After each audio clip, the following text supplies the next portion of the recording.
Hi, I'm Jen Gallacher and welcome to a Memories Made scrapbooking process video. Today I'm going to make a feminine layout and I'm going to show you how to use big elements on your page. So the first thing we're going to use is some Carta paper, and it is a beautiful collection. It's very, very popular. I believe it's called Flower Market, and I'm using this teal side. Now, I love when I'm using a more sophisticated paper to think about fashion.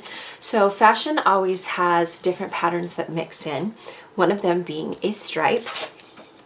And look at this beautiful watercolor piece on the back. This is one of those collections, and I will share it with you in the description below, where I suggest getting 2 of every paper because it really is that phenomenal. So we're going to place this about 3/4 of an inch from the left side of the layout. And that piece is 6 inches across. And then I have some black cardstock that is about 5 1/4, to which I'm going to add some photos. So we're going for a little bit of drama here. Again, kind of thinking about fashion. And then I just want to leave enough of that black stripe showing on each side of the black cardstock. If you wanted to, you could just create little strips and put them on rather than use an entire piece, but I'm fine with using an entire piece. All right. Now we're going to use some white cardstock to frame out our photos, but I want to cut it slightly smaller than this black cardstock. So I eyeball things. So basically I'll just come in with a pencil and then I'll use my paper trimmer and I'll place the pencil mark. And for some reason I use my paper trimmer upside down. It's just the way I've always used it. I think because certain fingers are stronger than others. So if you're watching me and you're wondering why is she using it like that, I don't know. It's just the way I've always done it. All right, so white piece.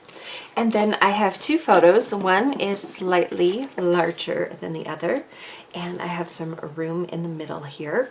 So we can do a couple of different things.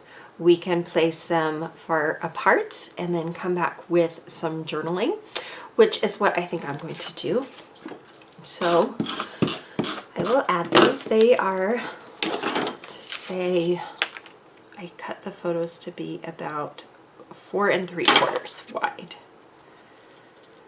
So when I'm doing something like this, I leave the same width on this side and the bottom. So it just is framed up really nice.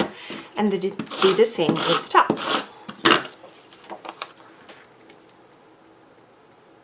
Okay, next we're going to do our cluster, and I'm going to do that next because I want to plan where the placing of the journaling will go. The journaling will go here eventually, but I may want to slip it in.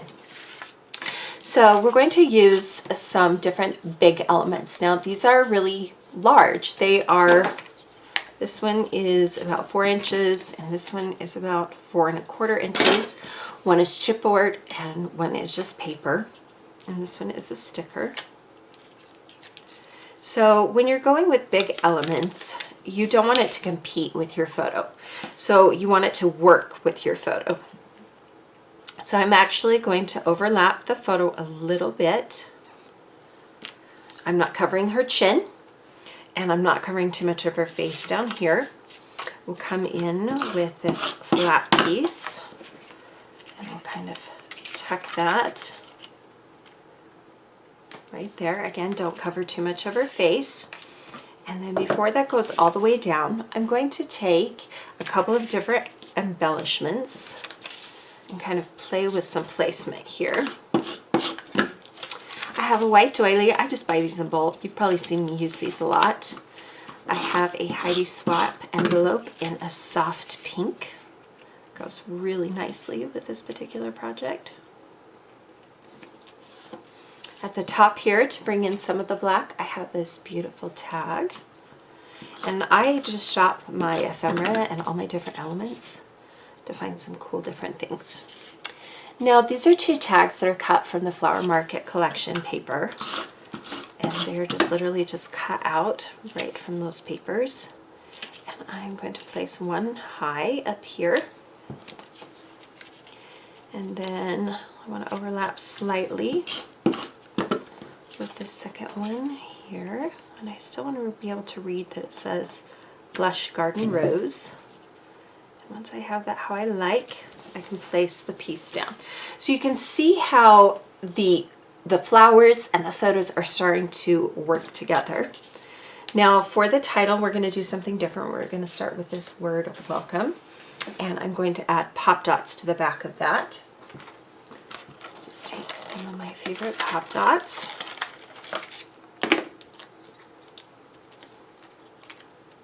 You don't need to cover the whole thing. Don't waste your pop dots. You don't need all of them. We'll just kind of align that here. Now, Heidi Swapp has come out with a bunch of photo corners, and I am addicted to photo corners, so I love that she did this. So they come in a couple of different colors. She has the gold in this particular set. It has 5 colors. She has the pink, she has the white, she has a gray, and I want to say, oh, and the yellow. The yellow. So aren't those great? Just to add something a little bit extra. So before I peel them off the back, let's see what they look like. And I actually like the pink. I didn't think I was going to like the pink. I thought I was going to go with the gray or the gold. But the pink is really, really pretty. So I think she's come out with a few different ones of these. I'm not sure, but I'll link you to all the ones I can find that are still available. Like I said, if you like photo corners like I do, plus the packaging is darling. That little box is so cute.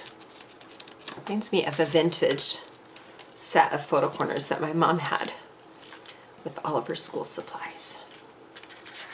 So look how pretty all the different pink photo corners look. I'm going to add a few enamel dots in a pink.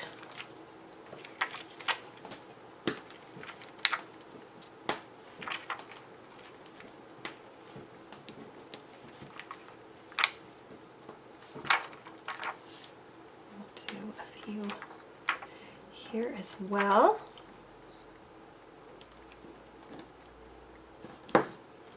Just to create a visual triangle. And now that we have most of our elements on, now I can plan the journaling. So this is what I do. So I'm going to print my journaling on my computer. So what I will do is I will take a ruler and I will measure out the largest space here. So the journaling cannot be any wider than 3.5 inches. So I'm actually going to have a strip that comes all the way across, slips underneath those elements. So I probably want my journaling to be more like 2.5 to 3 inches across. So I use a little bit of math, and then I don't want it to be any taller than about 1/2 inch. So pull out your rulers, kind of figure out your journaling, especially if you are going to be doing it on the computer. So let me type that out and I will show you what it looks like. Okay, so I've printed out my journaling and I've kind of played with it to see if it's going to work. Get it just right. I'm actually going to trim off just a smidge on that bottom. Just a teeny, teeny, teeny, tiny smidge. Just slip it under there again. Let's see what that looks like. Oh, that's much better. Okay, so you can see that it sticks here off on the side, and I want to show you something cool that you can do with it. So take your scissors, figure where the halfway point is, and then cut in about 1/4 inch, and then from corner to the top of that cut.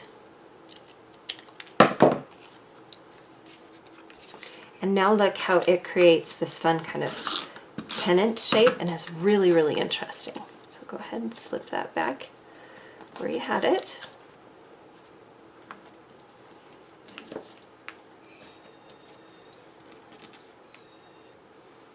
All right, to bring in some additional dimension, I just have a couple of paper clips.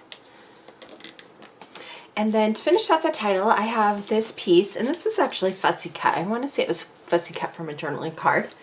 And then I have these stickers. And they're really cool because they're actually foam, which I think is awesome. And then I love how the Y on this Just kind of curves and goes underneath the rest of the O and the U. So there you have a layout that uses some really large elements, and the key here is to use large photos.